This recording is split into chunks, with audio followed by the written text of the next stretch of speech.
environmental quality. We've got a good group of folks here, so we're going to go ahead and kick this thing off. I'd like to thank you for joining a listening session on the National Electric Vehicle Infrastructure, or NEVI, formula funding coming to the state of Montana. This webinar is jointly hosted by the Montana Department of Environmental Quality and the Montana Department of Transportation. Just a few logistical notes to get us started. Please note that this webinar is being recorded. The webinar recording, as well as the slides, will be posted on our website. Questions and comments will be accepted through a couple of different options for you today. You can either drop your questions or comments into the chat box or into the Q&A function. There will also be an opportunity at the end of the presentation to ask questions or provide comments verbally. If you click the raise your hand button, then we can go ahead and call on you. You have been muted. Please only unmute if you've been called on to ask a question or provide a comment. For anyone who's on the phone, you'll be able to raise your hand and get our attention by pressing *9 and then *6 to unmute. We will hold off on addressing questions or comments until the end of the presentation, but as I said, please feel free to drop those questions or comments in the chat box or the Q&A along the way. To kick us off, I'm joined by Rob Stapley, Administrator of MDT's Rail, Transit, and Planning Division. Before I hand it off to Rob, I'd like to give just a little bit more context for DEQ's role in the NEVI program. DEQ has about more than a decade of involvement in alternative fuel and electric vehicle program implementation and planning. We're the administrator of the state's allocation of Volkswagen settlement funds and use those funds to provide matching grants for electric school buses, electric transit buses, street sweepers, and other equipment. We've also used that Volkswagen settlement funding for grants to install level 2 NDC fast charging equipment. We've been a partner with MDT in planning for this NEVI funding since the passage of the Infrastructure Investment and Jobs Act, which funded the program, with DEQ's primary role in NEVI being development of the deployment plan and eventually monitoring and reporting on the operational status of NEVI-funded stations down the road. The goal of our listening session today is to provide an update on Montana's plans to deploy these funds that have been allocated to Montana, and importantly, to field questions you may have, to take feedback and input on the scope of the project as it's coming together. I'd like to thank our team here at DEQ, including in particular Kyla Mackey and Neil Ullman, who lead up our efforts on the EV planning front, and also express my appreciation for the continued partnership we've had with MDT to plan for this NEVI program in a fashion that will ultimately help to create a network of electric vehicle charging stations across Montana for the benefit of our visitors and residents alike. So with that, Rob, go ahead and take it away. Thanks for joining us. Thank you, Ben. Thank you, everybody, for taking a little time this afternoon to join us for this presentation. The EV program required an annual plan, which was put together in partnership between MDT and DEQ last year. This meeting is the start of the opportunity for our stakeholders to share their thoughts and ideas on the state's EV rollout. The federal goal is to have a national network, and that's the direction we are going. The focus for that network really has to do with the interstates. There are other highways as well, but the interstates is really the backbone of that network. We'd like to take a minute and recognize the MDT team that has done by far the lion's share of the work on this program.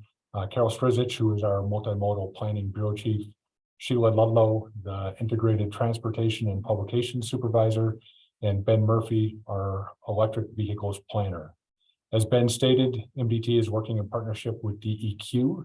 And as you'll hear some throughout this presentation, the details as to those roles and what that looks like. DEQ has experience with these EV chargers, and MDT has experience with the federal funding. All the federal funding does come through MDT. So this has been a great partnership so far, and I foresee no reason why it won't continue into the future as such.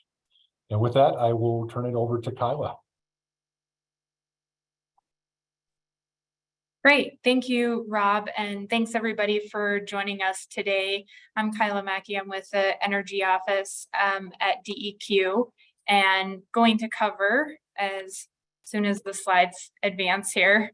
The little bit of background on the National Electric Vehicle Infrastructure, or NEVI program. Some of you may be familiar with this, but just by way of background, the NEVI program was established through the Bipartisan Infrastructure Law, also referred to as the Infrastructure Investment and Jobs Act, or just the Infrastructure Law, that was passed in November of 2021 and signed into law. The Bipartisan Infrastructure Law, or bill, includes $7.5 billion total for electric vehicle charging stations nationally. $5 billion of that funding is for the NEVI formula program, and then $2.5 billion is for discretionary grant, community and corridor grant program. So today we'll be covering just the NEVI formula program. We're happy to answer questions outside of this webinar on the other discretionary funding as well. So the NEVI formula program requires a 20% non-federal match. In the case of the NEVI program, this is going to be covered by mostly private entities. So that 20% comes from private entities, and then 80% will come from the federal dollars. The purpose is to support a convenient, affordable, reliable, and equitable EV charging network. That's the federal goals of the NEVI program. And then the funds are eligible for locations along alternative Federal Highways Administration designated alternative fuel corridors, which we'll talk about here in a little bit, about the alternative fuel corridors in Montana. The focus again is on the interstate highway system, and as well as underserved communities. And Ben Murphy, if you want to cover the funding. Sure, thanks. So my name is Ben Murphy, and I'm a transportation planner here at MDT. And I'm going to start off by talking about what Montana's slice of the pie is. And so per the formula, Montana is slated to receive about $43 million over the 5 years of the Infrastructure Investment and Jobs Act, which is federal fiscal years 2022 through 2026. When FHWA approved Montana's NEVI plan, they also appropriated the first 2 years of funding, which provided about $14 million that is available to be spent. These funds are available until they are expended, and Montana's 2024 through 2026 allocations are pending FHWA approval of our annual update of the NEVI plan. So I'll pass it back to you, Kyla.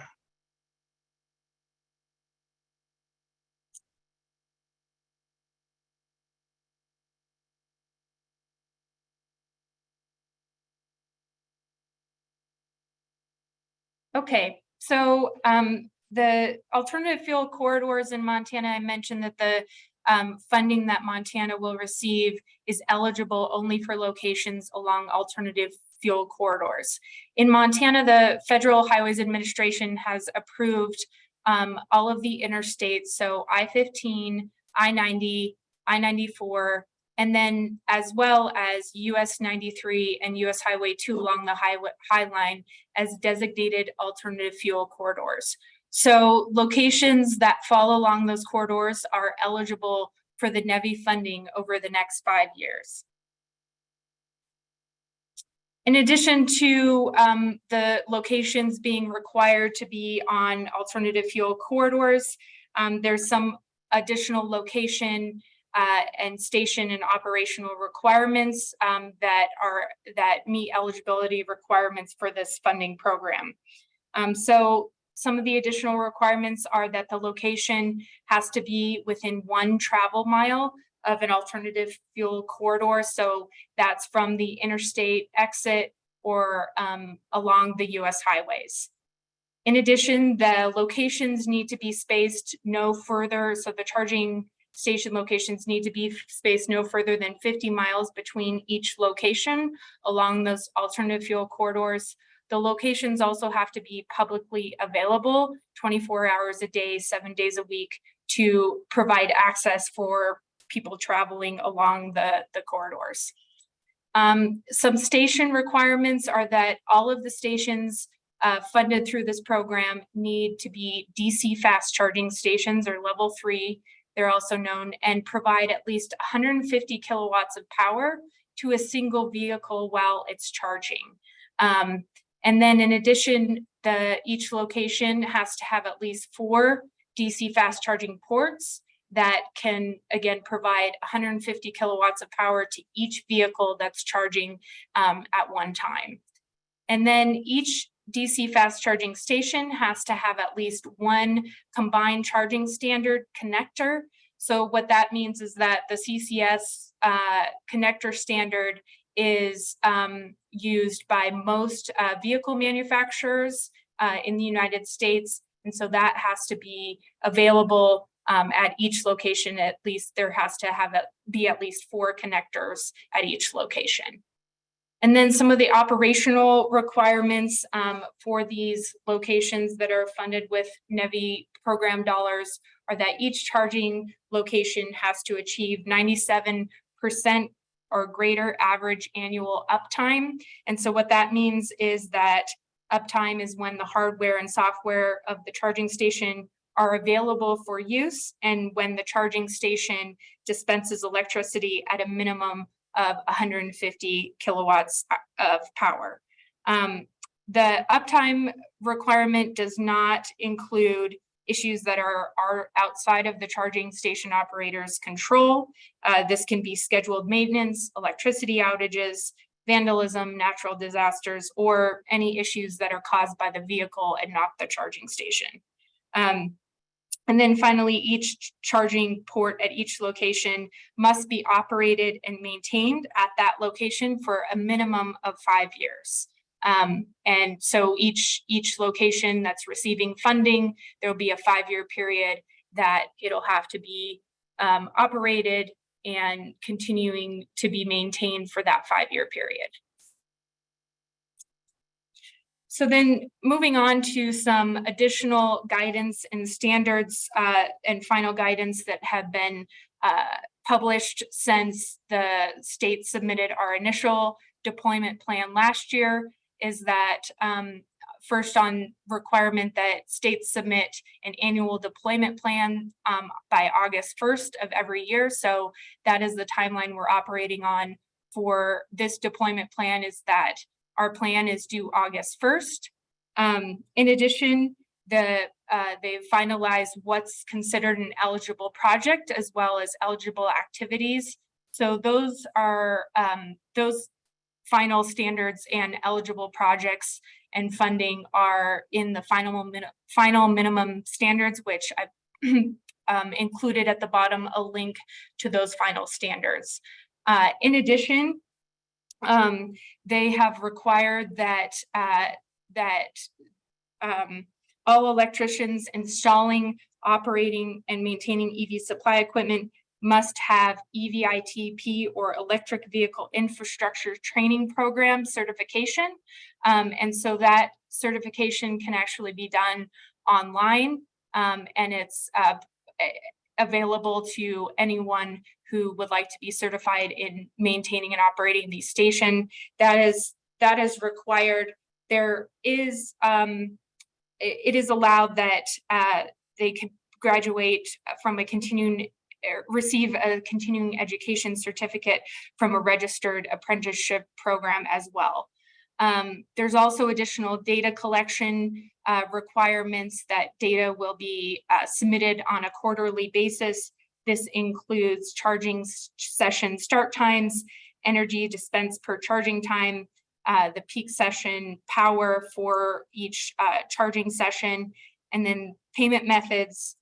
There's also annual data that will need to be submitted as part of this program, and that includes maintenance and repair costs on an annual basis for each charging station and port.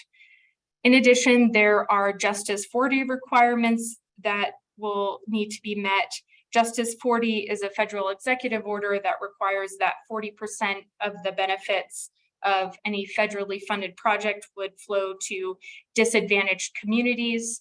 There is a map of the Justice 40 communities in Montana that's included in the Joint Office of Energy and Transportation's website, which is linked here at the end.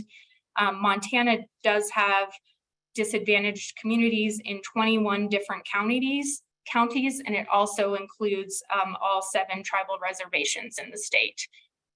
Finally, there have been updates on the Build America, Buy America requirements. This was also established through a federal executive order. So Federal Highways Administration has issued a short-term waiver for Buy America requirements for EV chargers. It applies to all EV chargers manufactured by July 1st of 2024, where final assembly occurs in the United States and installation has begun by October 1st of 2024. After July 1st of 2024, the Buy America waiver will not apply to chargers where the cost components manufactured in the US do not exceed 55% of all cost components. So that may be a little bit confusing, but essentially after July 1st of next year, this Buy America waiver will expire, and the charging stations essentially need to be made in the United States.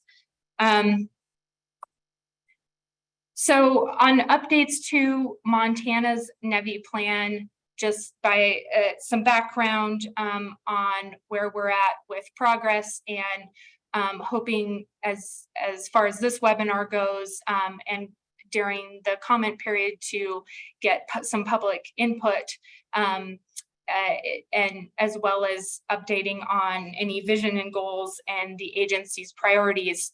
But on the agency coordination, the Department of Environmental Quality and Department of Transportation signed a memorandum of agreement, in April of this year.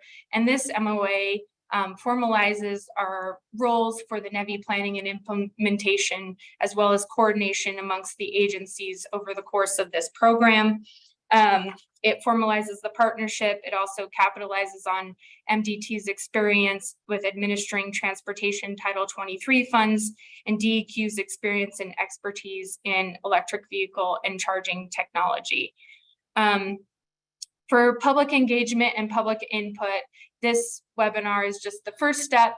We are welcoming any opportunity for requests for one-on-one meetings or calls before the end of July, so we can get our plan in by August 1st, but we do want to get any input on as we update our plan and move forward with the funding opportunity. Also want to provide focus on outreach to tribes and direct meetings with tribes as the NEVI formula funds flow to states, and there's not a separate tribal allocation as part of this program. And then finally, just on the vision and goals that were stated in our initial deployment plan continue, and that's again prioritizing locations along the interstates as required by the FHWA guidance. We want to complement and not supplant the private investment that's happening. We know entities like Electrify America and others are investing in communities, especially along the interstates. And so we want to make sure that there's not redundancy there. We do want to focus on filling, especially in the early years, filling in charging infrastructure gaps that are 100 miles or greater, and then moving to the 50 miles. But there's a lot of open space and charging gaps in the state, and we recognize that, and so do want to prioritize the 100-mile distance initially. Also, connecting rural communities across the state continues to be a goal, as it's challenging to get from rural communities to some of the population centers in the state. We want to make sure there's charging access. And then finally, the reliable and affordable operation of charging infrastructure. The uptime requirements help ensure that, as well as the addition of federal funding in this program, and helping achieve that affordable option. And I will pass it over to my colleague Neil to cover some of the state of current charging infrastructure.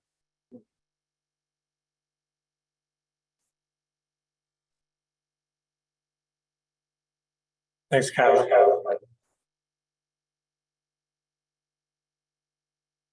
Technology. So right now in Montana, we have approximately 75 charging locations spread across the state, and they've all come from a variety of different ways and funding means. If you see this map here, which was included a year ago in our deployment plan, will be included in our update. You can see that with the green locations, there are level 2 chargers spread across the state. As far east as Glendive and as far west as Troy and can't read it. And then there's also a number of DC CCS fast chargers spread across the state, and you can see those in the orange. A number of these were funded by DEQ's allotment, or the state's allotment of Volkswagen settlement funds that Ben alluded to earlier. Some of these were also installed by Electrify America, or just by different businesses seeking to attract customers to their communities. There will be additional locations, which I'll get to in a moment, but you can see here, especially from that gap along Highway 2, which is the entire north central and northeastern part of the state, where we have a lot of work to do. But this is the existing infrastructure we have in Montana. I say 75 locations. There's obviously more plugs that multiple vehicles can use at the same time at each of these locations. Generally speaking, there are 2 plugs for level 2 chargers, not always. And there are also more than 1 fast chargers. Sometimes there's only 1 that can be used at a single time, but there are 75 locations generally in the state. You can learn more about this. This information was generated from the U.S. Department of Energy's Alternative Fuel Data Center. You can find different ways to pull down different types of data from that AFDC. Next slide, Kyle.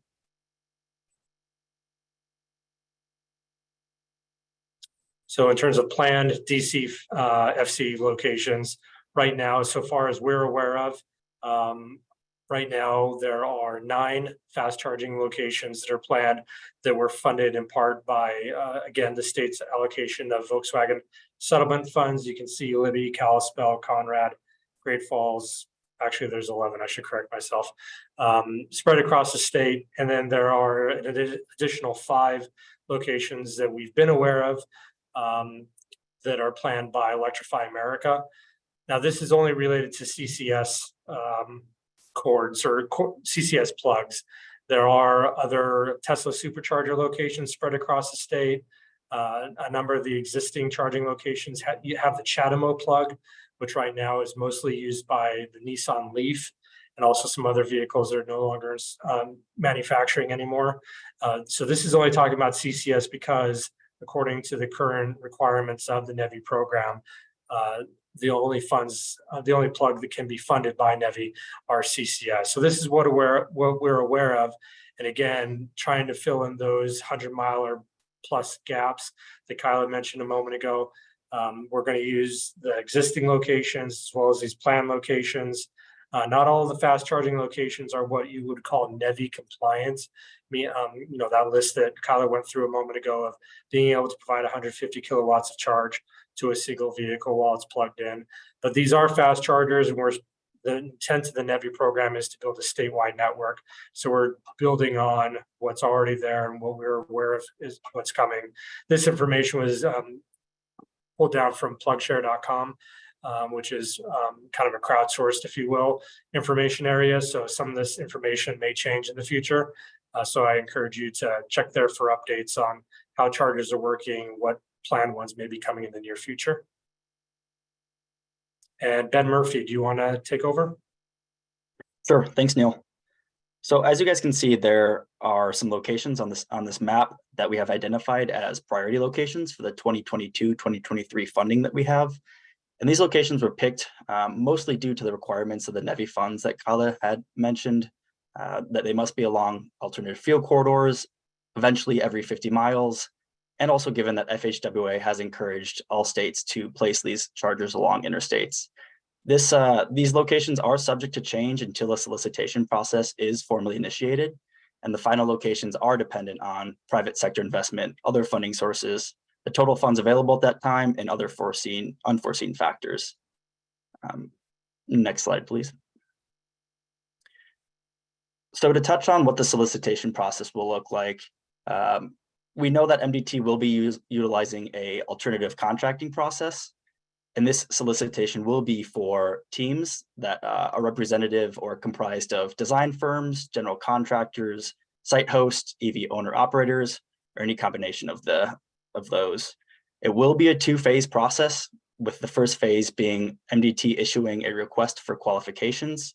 The proposing teams will respond with a statement of qualifications. These statement of qualifications are going to be scored, and that will result in a short list of teams. The second phase will be these shortlisted teams will be receiving a request for proposals from MDT. These teams will respond with a technical proposal along with a price proposal. The technical proposals are scored with the best value method, and then that is based upon the technical proposal and the price proposal. Upon selection, MDT will issue a notice to proceed to the successful team. The team would complete the design and the construction of the NEVI sites. The timeline is tentative, thinking that the first solicitation is going to be late 2023 or early 2024. And we do anticipate that this process from the advertisement to the award will take about 8 months. The solicitation will be posted on MDT's alternative contracting website, which is listed at the bottom of this slide. And if we can go to the next slide. And one way to form these teams is that we've developed a partnering website. And this partnering website is for interested parties such as site hosts, EV owner operators, utility companies, etc., to fill out this survey and provide their information. And it is going to facilitate partnerships for these EV charging infrastructure projects. The results of the survey will be posted at MDT and DEQ's website and are going to be updated weekly. And just a disclaimer, so you know, by submitting your information to this form, you do agree to have your contact information and facility information posted publicly on MDT and DEQ's website, and it allows other parties to contact you directly. And that link is on the bottom of the slide as well.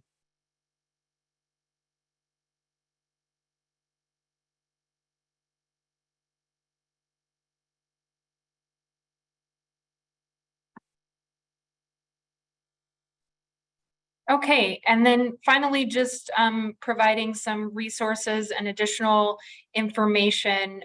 If you go to DEQ's Alternative Fuels and Transportation website, these are all linked on this slide, or MDT's NEVI website, you can find out more information about some of the contracting process that Ben mentioned, more background on NEVI. This is where we will post, both agencies will post the recording of this webinar, as well as additional resources for the NEVI program.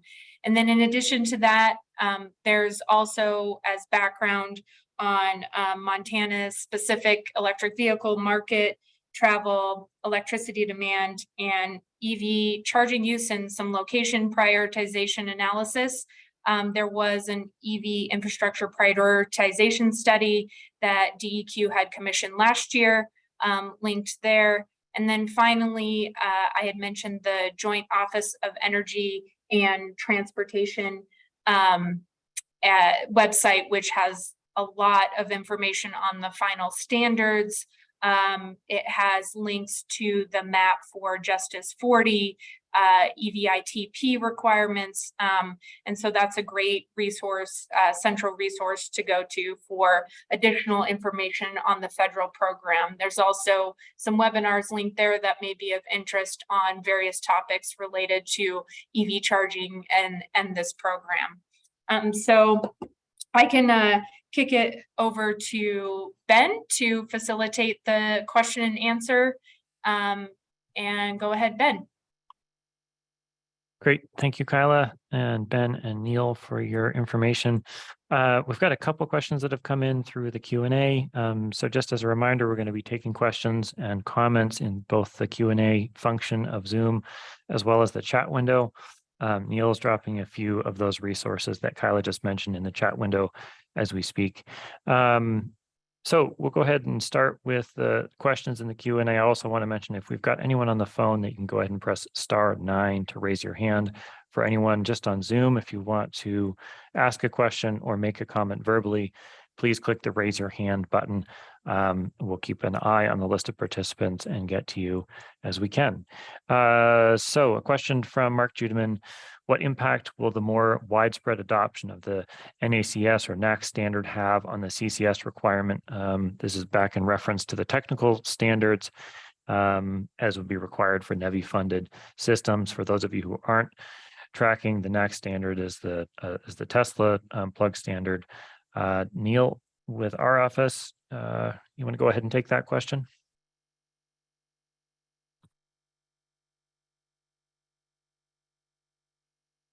Sure, Ben. Right now, as the requirements stand, the only plug that's eligible for funding with NEVI dollars is the CCS plug. Now, the Federal Highway Administration has said that for the stalls, the charging stations, whatever you want to refer to them as, they can have other plugs, including the NACS Tesla plug or even the CHAdeMO plug. But that would have to be funded entirely by whoever it is that's project partner, applicant, whatever you want to refer to that person. So right now, as it stands, these NEVI-funded locations would have to have the CCS plug. And if the applicant, the owner, the operator, the project partner, whatever, wants to add the NACS or even the CHAdeMO plug, they could at their own cost. So that would obviously increase project costs for the charging equipment. And so that's something that right now is how things stand. I suppose that in the future, FHWA could change those requirements, but right now it's the CCS plug. Great. Thanks, Neil. Question from Rob Spatz. Can you put the website where the announcement will be back up? We'll go ahead and get that into the chat so folks can link directly to those websites. Mark Stelling, a question: how would I go about setting up a one-on-one meeting? Mark, feel free to reach out to Ben or Kyla, Ben Murphy or Kyla. You've got their phone numbers and email addresses in front of you right now, and they can set up an appropriate team to meet with you.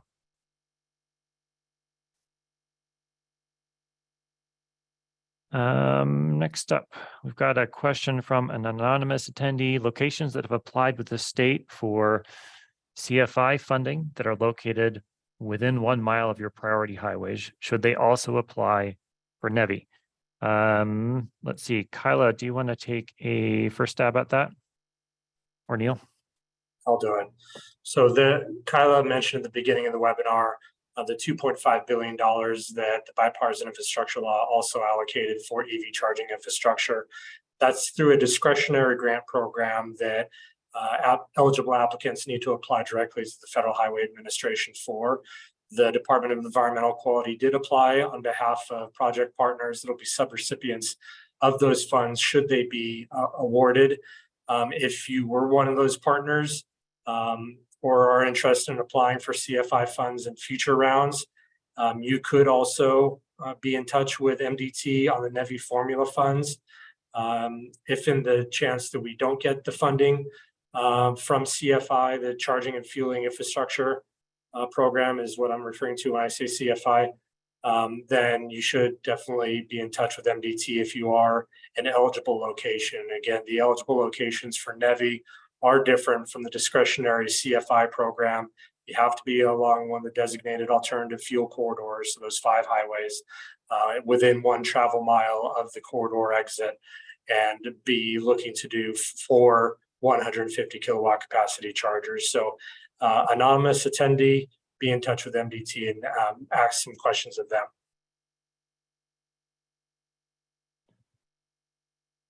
Okay, there was a note there that the chat was not enabled. I think I've turned it on, so you should be able to drop questions into the chat at this point. We've got a question. We've got someone with their hand raised, Laura Reynolds. Laura Reynolds, I'm going to allow you to unmute. Go ahead and unmute, and you can provide your comment or question. Hi there.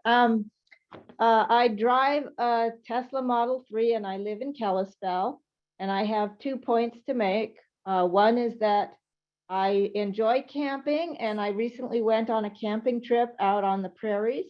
And I had a great time out down to the Missouri Breaks. I had a wonderful time, but we really need better electric vehicle charging infrastructure out there. I also want to make a point about the High Line. We could really use some electric vehicle charging along Montana's High Line communities. And the other thing I want to make a point about is national parks. We have many visitors to our close by national park, Glacier National Park, and some of them come in electric vehicles, and they underestimate how they will get nickel and dimed into driving farther than they thought they would. So we really need EV charging infrastructure around the park. And of course, that ties in really well with Highway 2. So just want to say those things. Great. Thank you for all those comments, Laura. We're going to move on to our next question. Could you post a link to a map of current EV charging station on the interstate highways? Thank you. Neil, would you mind posting one or both of your go-to resources, PlugShare and ACDF's website? Thank you. Question from Dave Carlson. I drive an EV using PlugShare. I see substantially different on the ground resources. I know situations in Bozeman, Three Forks, Helena today, probably not as bright as this group hopes, inherent or future confusion or errors. Dave, I'm not quite sure of your question. I guess, you know, generally to the concern that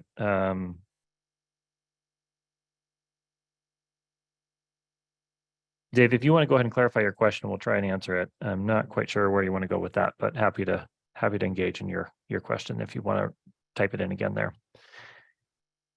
Anonymous attendee, will the recording for this webinar be sent to us? Kyla did mention that the recording of the webinar and the slide deck will be posted on both DEQ and MDT sites. Kyla, would you mind dropping links into those sites? And then yes, to your question of whether it will be sent to you, we can go around and send a link to those resources once they're posted to the attendees of this webinar. And Ben, I think that Neil posted those links to the websites where it will be posted. You bet. Great. William Foisey. What is status of May RFP from local communities to DEQ for submittal to FHWA, and how does it relate to the EV plan? So this is in reference to the CFI funding opportunity that Neil mentioned earlier. Neil, do you want to go ahead and speak to that again?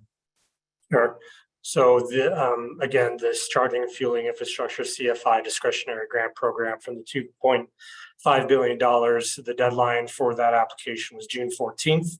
It's our understanding from the Montana Federal Highway Administration office here in Helena that it takes 4-ish months or so for the folks back in Washington, D.C. to make award decisions.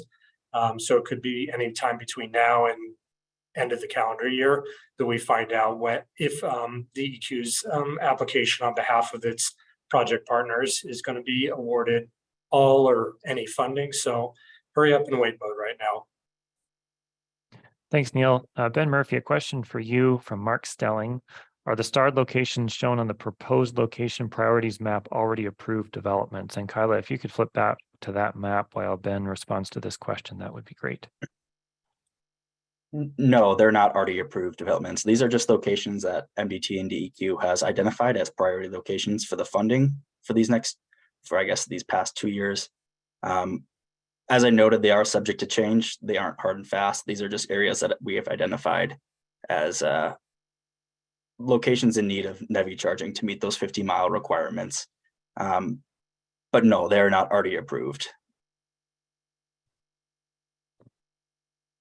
Thanks, Ben. I would also note that as folks can probably see, both St. Regis and Superior are listed here. Obviously, they're less than 50 miles apart. We are prioritizing one of those communities as an early round of NEVI priority locations. Just wanted to make that clear that we're not necessarily prioritizing both of them.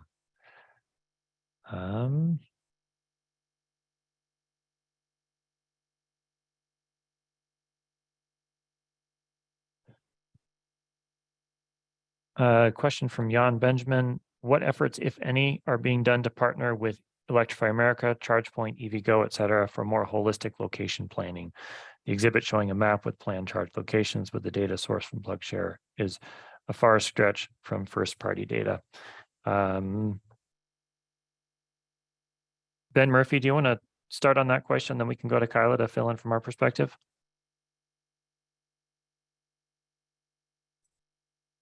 Sure, I'll take a stab at it. When we first set up our plan a year ago, we did community outreach with a number of groups. And also, as Kyla had mentioned earlier, we commissioned, or not we, at DEQ commissioned a EV prioritization study.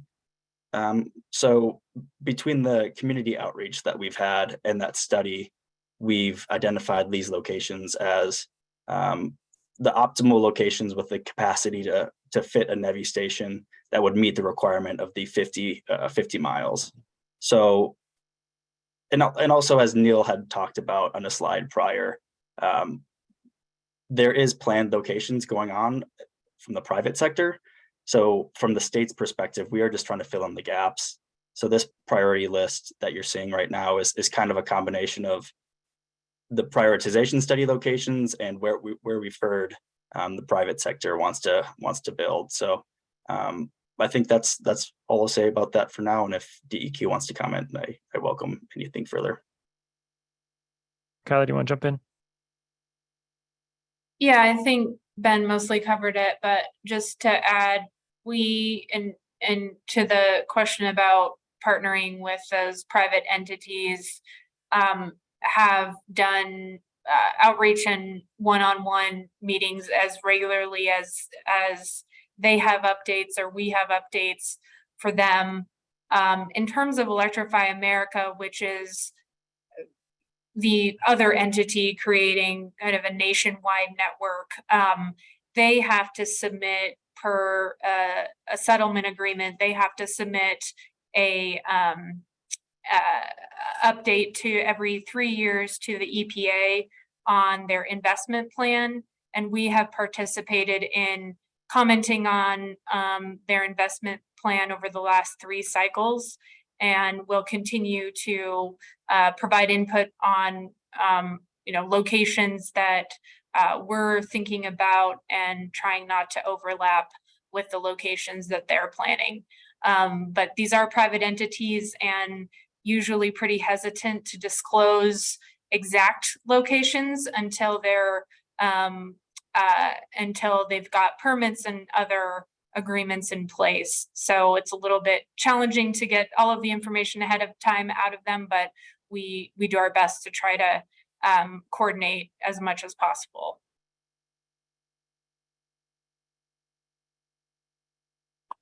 Thanks, Kyla. Kyla, while I've got you on, a question from Mark Sansaver. Mark from Fort Peck Reservation, what type of outreach have you accomplished with the Tribal Executive Board or Chairman?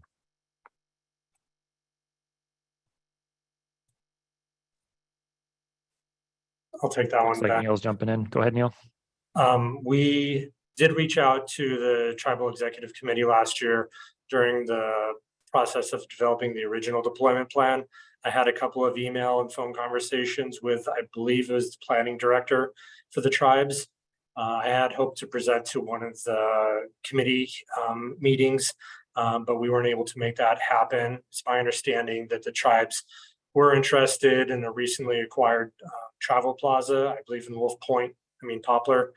And I do plan to reach out again to that contact that I had made earlier. But if you have any suggestions, Mark, on who we should be in touch with, please feel free to email us. It's probably best to send it to MT as in Montana Energy, so MT Energy at mt.gov. I'd be happy to trade emails with you there on who to reach out to. Thanks, Neil. Question from Rob Spatz. Will the list of the participants in the webinar be posted? Rob, we're not planning to post the list of participants. I would like to make another plug though for MDT's partnering website that was mentioned earlier by Ben Murphy. And there's a chat now, a link to that partnering page in the chat. This is a good opportunity for potential site hosts, project developers, utilities, to share their information publicly and their interest or potential role in a proposal team. So that's been up and running for a little bit now, but we're really hoping folks will pile on there in the interest of ensuring that we have well-developed teams for these proposals to MDT. Let's see, question from James Balzer. Will the charging stations be set up to accommodate commercial trucks? Kyla, do you want to refer back to the minimum technical standards and cover that piece? Yeah, I'll just go back to that slide here. So on the question of whether they will accommodate commercial trucks, the minimum requirements, of course, are the 4 by 150 kilowatt chargers at each location with CCS ports. So the minimum 150 kilowatts is good to accommodate the light duty vehicles, but most locations would need to be upgraded significantly in order to accommodate some of the commercial trucks. But the locations, as far as where they're located, are just right off of the travel corridors, and so could be used to charge commercial trucks. It just may take a little bit longer. And looking at some of those locations that can not only accommodate light duty vehicles, but also commercial vehicles is something that will be taken under consideration. There's other funding programs for the medium and heavy duty vehicles, as well as the charging stations within the infrastructure law. This one particular funding program is more focused on the light duty vehicles.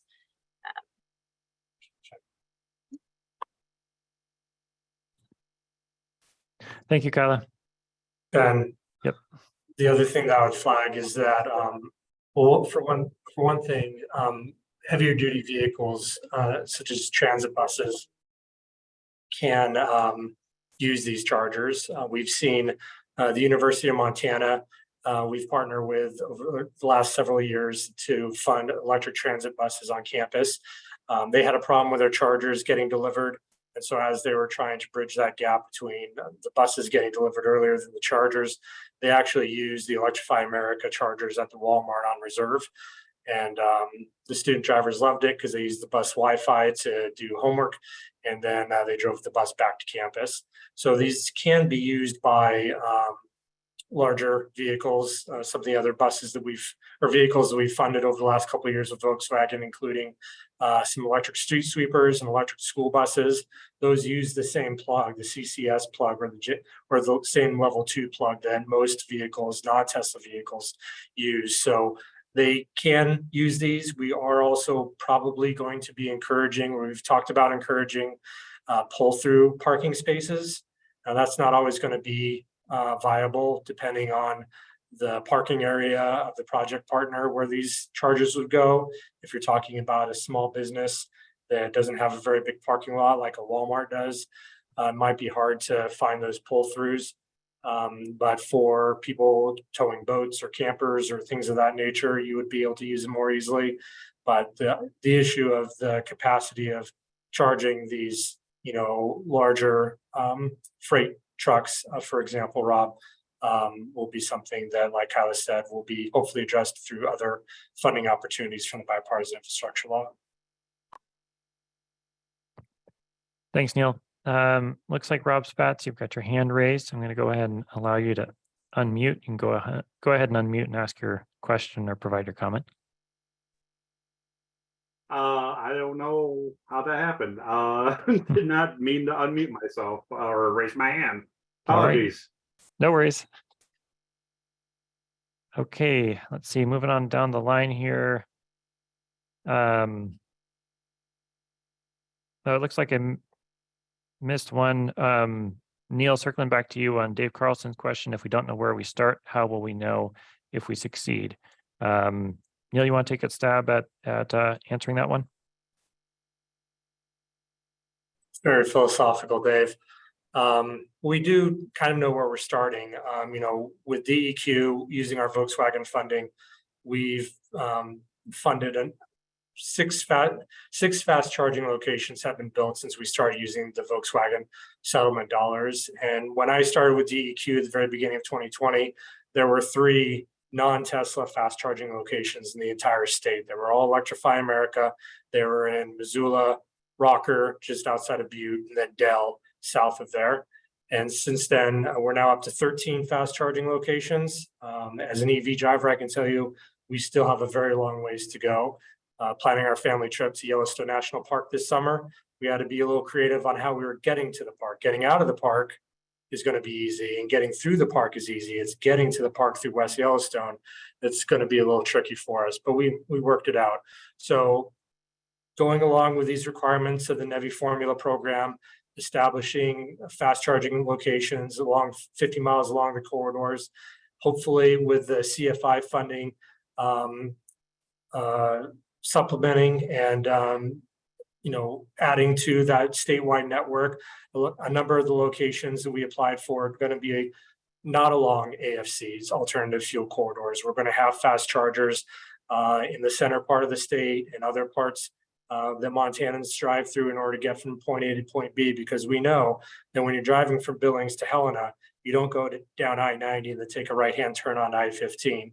You cut across the center part of the state. And so the CFI funds, if we get them, will be complementary.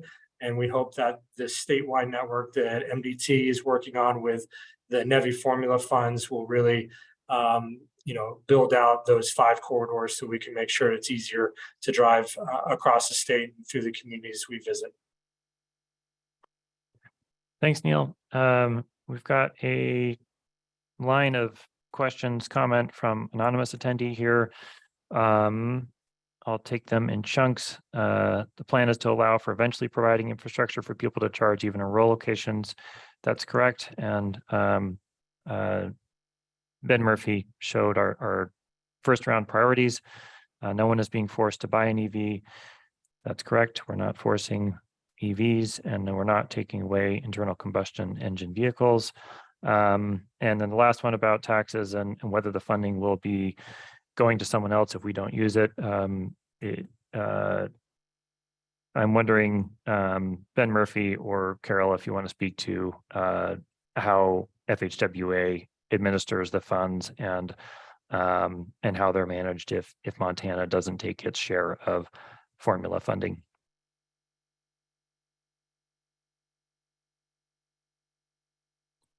Carol, correct me if I'm wrong, but what the attendee said was correct. If we don't use all of our funds, they will be redistributed to other states to use. We'll keep it short and sweet. Carol, please feel free to comment. Thanks. This is Carol Strizich. Just to clarify, the funds that come to the state through the formula program, the NEVI funds, are available to us until we spend them. There is a big, huge caveat to that the federal government also doesn't like to see money just sit there. So if it sits too long, eventually they will take it back, and that then would be redistributed across to other states. Thank you, Ben. Thank you, Carol. Another question: how has the location of EV travel been correlated, or sorry, how has the location of EV travel been correlated with the location of the EV charging stations? Kyle, I'm queuing you up here on this one, or is the 50-mile consideration only taken upon stakeholder feedback? So on the 50-mile distance requirement, that's actually a requirement from the federal government, and once along the alternative fuel corridor, once the corridors are considered built out, then the funding can go to locations off of the corridors. We don't anticipate that will happen with the large geographic area we have to cover in the state. But the 50-mile requirement comes into play when the FHWA is determining whether a corridor is built out. And built out status means that you have a station location every 50 miles along each of those corridors. In terms of correlating the EV travel with the location of the EV charging stations, we did look at that electric vehicle prioritization study did look at traffic patterns as well as traffic counts and data along each of the corridors to look at the potential usage at each of those locations and how frequently potentially those stations would be used. Thanks, Kyla. Kyla, would you mind dropping a link to that prioritization study in the chat for folks that might be interested? It'll give you a little bit more context for the analysis that was done behind the location priorities. And then, Kyla, I think a tag-along question here from Julie Stephenson. Do any of you know what the future plans are for the Glacier National Park corridor, as it looks like there is adequate representation for Yellowstone? I'm assuming that's YS and along the lower third of the state. Thank you. Sure. So one of the focus areas and why we've designated US 93 as well as the interstates and US Highway 2 is looking at that corridor from Yellowstone to Glacier and thinking about which locations along US 93 make sense. And so we have looked at that corridor and I think the plans are to ensure build out of the US 93 corridor as well as the interstates for folks that are traveling between the national parks when they come to visit or for residents. Hopefully that answers your question. Happy to add more if it doesn't. Thanks, Kyla. We had a couple questions and looks like we've got an answer here too. Two folks wondering when the RFP will be released, and Ben Murphy in the chat reiterated that the request for qualifications and request for proposal process is anticipated to start in late 2023 or early 2024. And again, just to reiterate division of responsibilities here, MDT will be administering that RFQ and RFP process. And we appreciate all the work that they're putting into it right now. Julie Stephenson, are you able to expand on the project timeline? Ben, I'm going to pull you back up and see if you have any additional detail to share on project timeline.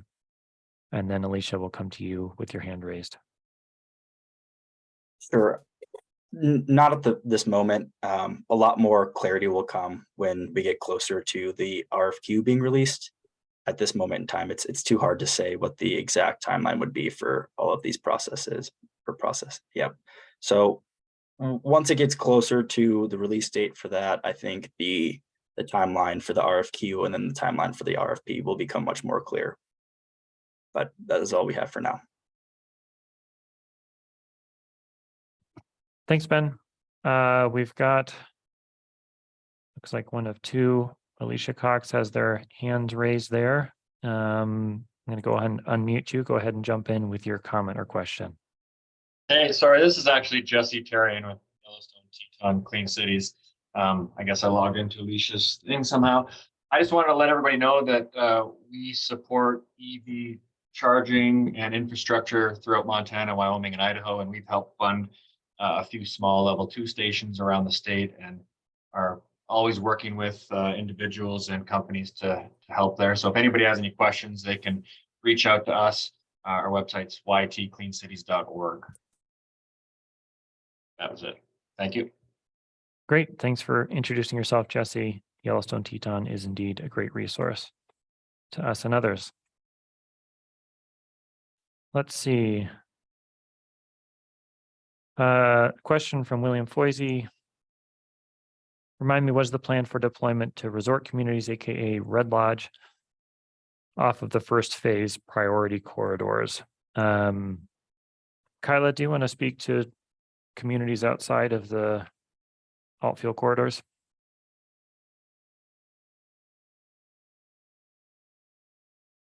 Sure. Just what was the specific question? Remind Oh. me, what is the plan for deployment to resort communities, aka Red Lodge, off of the first phase priority corridors?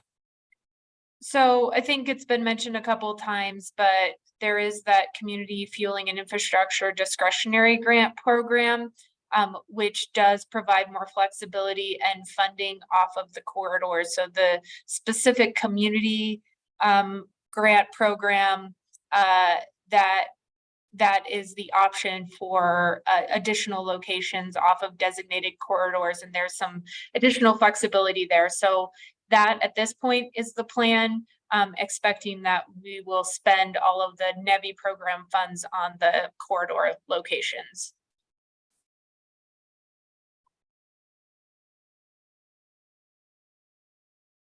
Thank you, Kyla.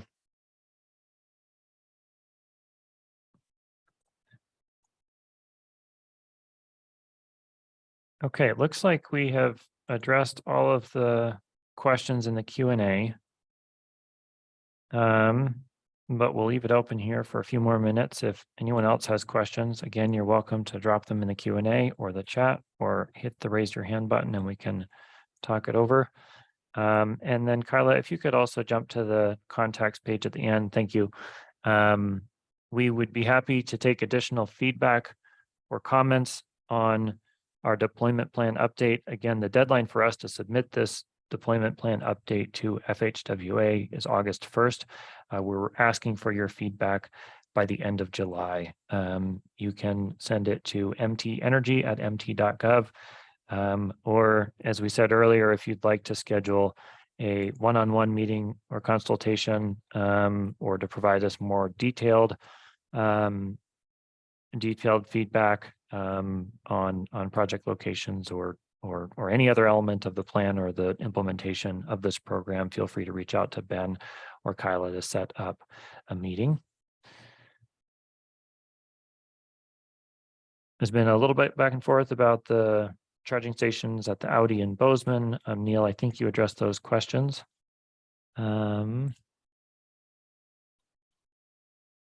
Any other questions or comments?